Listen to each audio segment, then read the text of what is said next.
সোমবার দুপুর 1:06 চারিদিকে চিৎকার আর আহাজারি, আহতদের নিয়ে দিকবিদিক ছোটাছুটি।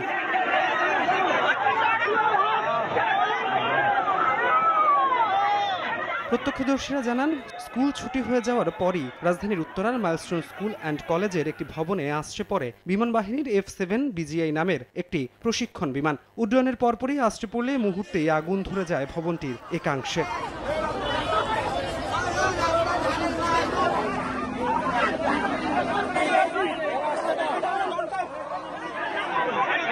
আতঙ্কে ছোটাছুটি করতে থাকেন শিক্ষার্থী, অভিভাবক ও কর্মকর্তা-কর্মচারীরা। ঘটনাস্থলে পৌঁছে কাজ শুরু করে ফায়ার সার্ভিসের 8টি ইউনিট। একে একে বের করে আনা হয় আহতদের।